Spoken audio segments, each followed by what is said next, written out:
Welcome. आज हम class 12th के सब्जेक्ट इंग्लिश का पहला चैप्टर पढ़ने जा रहे हैं जिसका नाम क्या है, the last lesson. Flamingo book का है ये।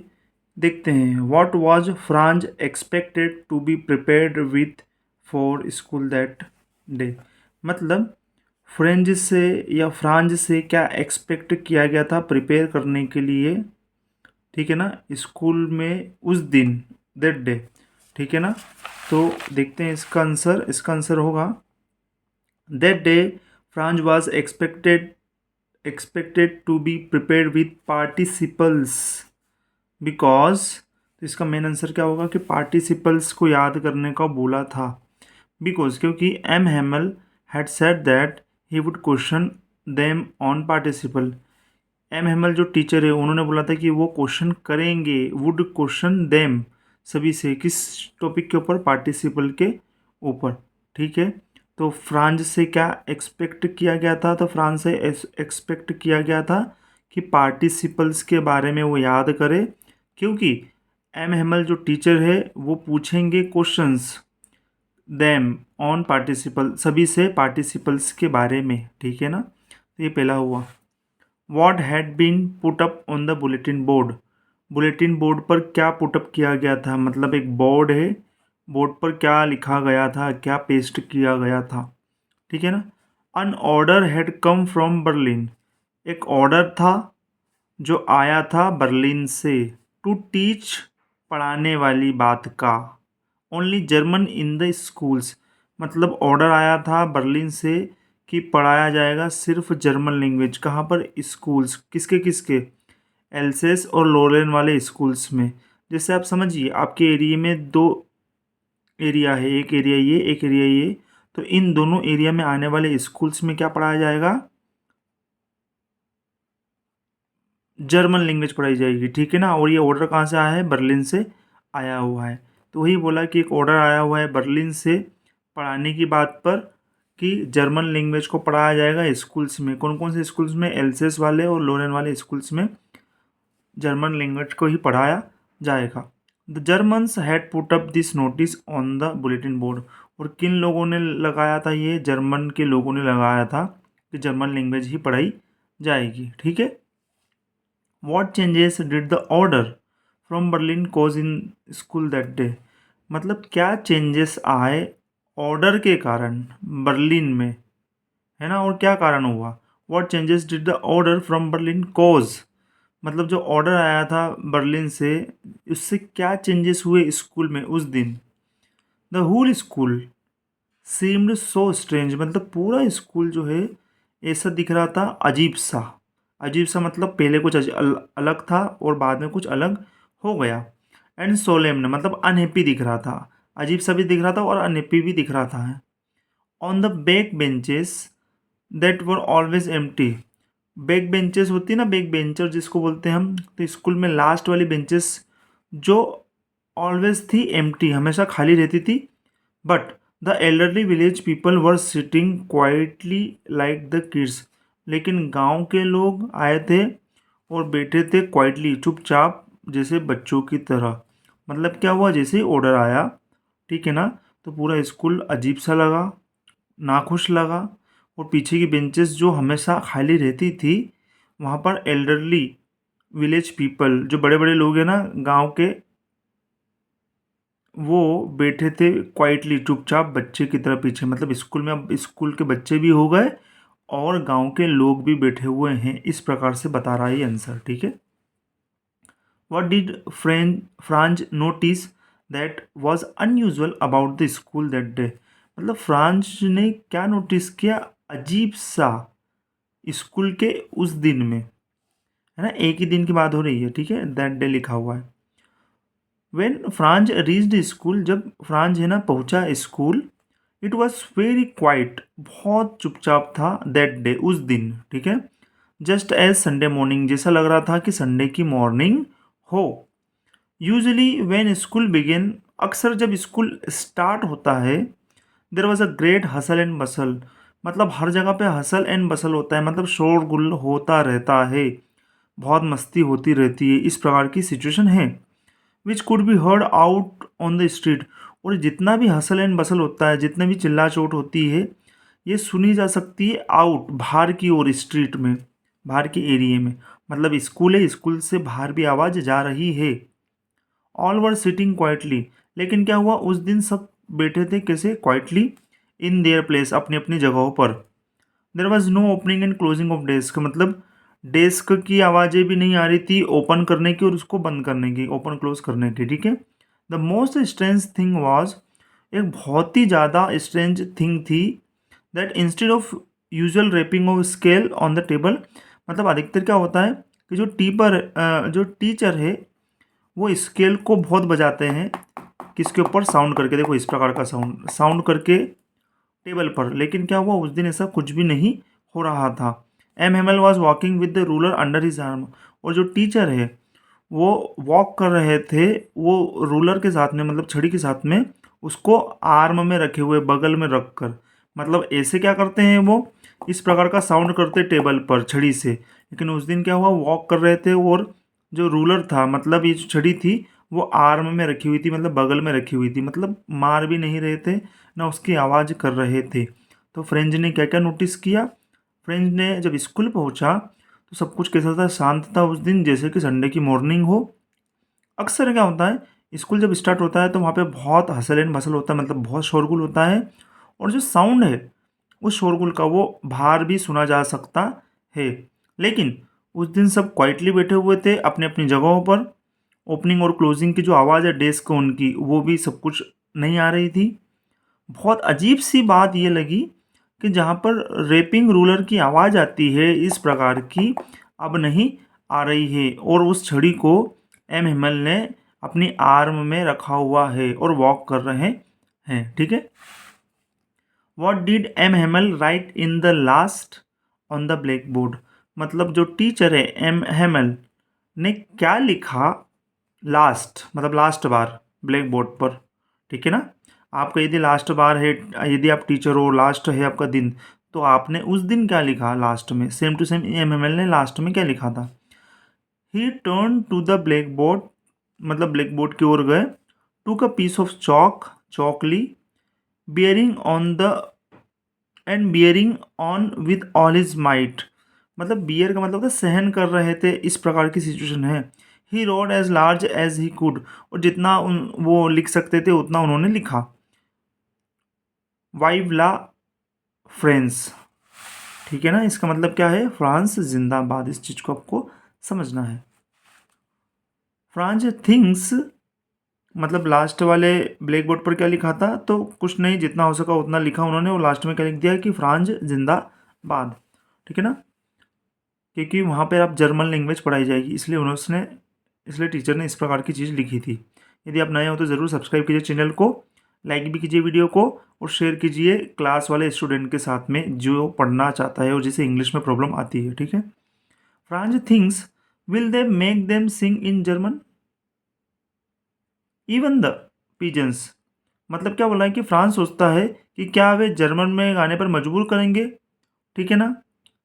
यहाँ तक कि कबूतरों को भी, क्या बोल रहा है कि हमें तो गाने पे मजबूर करेंगे जर्मन की भाषा में, क्या कबूतरों को भी ऐसे ही कहेंगे। मतलब कहने का मतलब ये है कि आप किसी से उसकी आज़ादी, एक जो दिखावे वाली दुनिया है वहाँ तक छीन सकते हो, लेकिन मन से उसकी आज़ादी नहीं छीन सकते। इस प्रकार की लाइन यहाँ पर समझा रही है। वॉट कुड दिस मीन, है ना, इस लाइन का क्या मतलब है। This shows a French man's typical reaction, मतलब यहाँ पर क्या है, एक टिपिकल रिएक्शन की बात हो रही है फ्रेंच मैन की, है ना, to the imposition of learning German, मतलब इम्पोज कर रहे हैं, आप थोप रहे हैं आपके ऊपर जबरदस्ती, कि आपको फोर्सफुली आपको थोप रहे हैं कि आपको जर्मन लैंग्वेज सीखना ही पड़ेगी। The language of the conquerors, है ना, इसकी बात उन्होंने की कि विजेताओं की जो लैंग्वेज है उसको तुम ऐसा थोप रहे हो, ठीक है ना। Teaching the pigeons to sing in German indicates, मतलब ये जो लाइन है ना, इवन द पिजन्स, ये वाली लाइन वही लिखी है, teaching the pigeons to sing in German indicates how far the Germans would go in their attempt of linguistic chauvinism, मतलब वो क्या बोल रहे हैं कि आप किस हद तक जा सकते हो और ये लिंग्विस्टिक शोविनिज्म का मतलब क्या होता है कि बिना सोचे समझे अपनी ही लैंग्वेज के बारे में बढ़ोतरी करना, मतलब बड़ाई करना, मतलब तारीफ करना। लेकिन ऐसा नहीं होता है, जिसको जो लैंग्वेज सीखनी है वो तो वही सीख सकता है। आप फोर्सफुली किसी को कुछ नहीं सिखा सकते, ठीक है। This sentence could possibly mean that, इन दोनों को नहीं भी लिखोगे तो ये वाला लिख सकते हो। This sentence could possibly mean that however hard the authorities try to embed German language, मतलब कितना भी हो कि जो ऑथोरिटीज़ है वो थोपे आप पर forcefully German language, the natural status of French will remain. और जो नेचुरल बात है वो तो वैसे ही रहेगी, मतलब आपके दिल में यदि फ्रेंच के लिए प्यार है तो वो तो वैसे ही रहेगा, आप चाहे कोई सी भी लैंग्वेज की बात कर दो। जैसे आप हिंदी पसंद करते हो, आपके ऊपर कोई सी भी भाषा का बोला जाए कि दबाव बना के कि आपको सीखना ही पड़ेगी, लेकिन आप उसको नहीं सीख पाओगे, है ना। और सीखोगे भी तो फोर्सफुली सीखोगे, मतलब ये हुआ कि जहाँ ज़रूरत पड़ेगी आप अपनी ही भाषा में बात करोगे, दूसरी भाषा में बात नहीं करोगे। इस प्रकार की सिचुएशन है यहाँ पर। The natural status of French will remain, बचा रहेगा अनचेंज, अनचेंज नहीं होगा। Nature and other thing can not be govern by some superficial law, मतलब नेचर है, प्रकृति और अदर जो दूसरी चीज़ें हैं वो गवर्न नहीं की जा सकती, रूल नहीं की जा सकती सुपरफिशियल लॉ से, मतलब कानून के हिसाब से हर चीज़ नहीं चलती है। यदि किसी के मन में कुछ है करने को तो कानून एक अलग चीज़ है और उसके मन की चीज़ एक अलग चीज़ है, ठीक है ना। ऐसे किसी पर थोप नहीं सकती, यही बात कह रहा है। लॉज ऑफ विलफुल पीपल, ठीक है ना, जो इच्छा बहुत रखते हैं। The reference of making the pigeons learn German pointing to this very constant, मतलब आपको इस आंसर में से भी ये लिखना है कि आप किसी पर लैंग्वेज थोप नहीं सकते हो, ठीक है ना। इस प्रकार की बात करनी है तो लास्ट वाली लाइन आप लिख के इसको ख़त्म कर सकते हो। और यहाँ पर उसका कहने का मतलब ये है कि फ्रांस सोचता है कि वो हमसे तो जर्मन लैंग्वेज में बात करवा लेंगे, क्या कबूतरों से भी, क्या पक्षियों से भी करवा लेंगे क्या। इस प्रकार की सिचुएशन है, तो उन्होंने बोला कि ऐसा नहीं कर सकते, आप हम पर थोप सकते हो लेकिन नेचर, हमारे नेचर को नहीं बदल सकते। इस प्रकार की सिचुएशन है। Describe the background in which the last lesson of Alphonse Daudet has been set, मतलब बैकग्राउंड बताना है जो लास्ट लेसन में इस राइटर ने, इस व्यक्ति ने सेट किया गया है। बैकग्राउंड क्या है, क्या बताना चाह रहा है वो, ठीक है ना। The last lesson is set in the days of Franco Persian war, मतलब जो लास्ट लेसन चैप्टर है ये कब की बात है, फ्रेंको पर्शियन वॉर की बात है, 1870 से 1871, एक साल। France was defeated by Persia, है ना, पर्शिया ने फ्रांस को हरा दिया। पर्शिया मतलब जर्मनी वाले लोगों ने। By an order from Berlin, और ये ऑर्डर आया था बर्लिन से। German language was impose on the French, और जर्मन लैंग्वेज कहाँ इम्पोज होगी, मतलब फ्रेंच वाली जगह पर, ठीक है ना। Speaking people of Alsace and Lorraine, मतलब जहाँ पर फ्रेंच बोली जाती है वहाँ पे जर्मन बोली जाएगी। कौन कौन सी जगह पर बोली जाती है, इस दोनों जगह पर बोली जाती है, ठीक है ना। The lesson describes how in Alsace a teacher M M L, और एल्सेस वाली जगह पर एक टीचर है M M L, his students and the local villagers react to this shocking news, मतलब आपके यहाँ पर न्यूज़ आई, वॉर हुआ, वॉर होने के बाद में एक देश जीता, एक देश ने आपके एरिए में कुछ ना कुछ चीज़ लागू की। लागू करने के बाद में पता चला कि वहाँ के एरिए में से एक जो टीचर है उसे जब ये बात पता चली तो वहाँ के टीचर का रिएक्शन, वहाँ के लोगों का रिएक्शन, और जिस दिन नोटिस आया उस दिन का रिएक्शन क्या था, ठीक है ना। तो इस प्रकार से सिचुएशन यहाँ पर सेट की गई है, आपको ये लिखना है, बैकग्राउंड बताना है कि क्या हुआ था लास्ट लेसन में। तो लास्ट लेसन जो चैप्टर लिया गया है वो फ्रेंको पर्शिया वार से लिया गया है, जहाँ पर इन लोगों ने इनको हरा दिया। इन लोगों ने बोला कि जर्मन लैंग्वेज पढ़ाई जाएगी इन वाली जगहों पर, जैसे एल्सेस और लोरेन में, ठीक है ना। तो वहाँ पर टीचर का रिएक्शन क्या था और स्टूडेंट्स का रिएक्शन क्या था और विलेजर्स का रिएक्शन क्या था, आराम से समझोगे तो पढ़ पाओगे। लास्ट लेसन देखो किताब ही फटी हुई है, sorry for that. How did M Hamel pay a tribute to the French language, किस प्रकार एम हेमल ने पे किया एक ट्रिब्यूट, श्रद्धांजलि जिसको बोल सकते हैं हम, मतलब एक सम्मान फ्रेंच लैंग्वेज के लिए, किस प्रकार का सम्मान उन्होंने बताया, है ना। M M L declare that French was the most beautiful language of the world, वो बता रहे हैं कि जो फ्रेंच लैंग्वेज है, कौन बता रहा है, टीचर बता रहे हैं कि जो फ्रेंच लैंग्वेज है बहुत ही ब्यूटीफुल लैंग्वेज है दुनिया की। It was the clearest and most logical language. ये लैंग्वेज किसी क्लियरेस्ट भी है और लॉजिकल भी है सभी लैंग्वेजेस से के कंपैरिजन में, ऑफ ऑल द लैंग्वेजेस, है ना, सभी लैंग्वेजेस के कंपैरिजन में फ्रेंच की लैंग्वेज जो है बहुत अच्छी है, क्लियर है और लॉजिकल है। He asked the people to guard it, और जो टीचर है उन्होंने लोगों से इच्छा रखी कि आप क्या करो, इस लैंग्वेज को गार्ड करो, गार्ड इट, है ना, अमंग देमसेल्व्स, अपने ही बीच में इस लैंग्वेज को गार्ड करो, ठीक है। एंड नेवर फॉरगेट इट, और इसको भूलो मत। As long as people hold fast to their language, जितना हो सके आप इसको होल्ड करके रखो।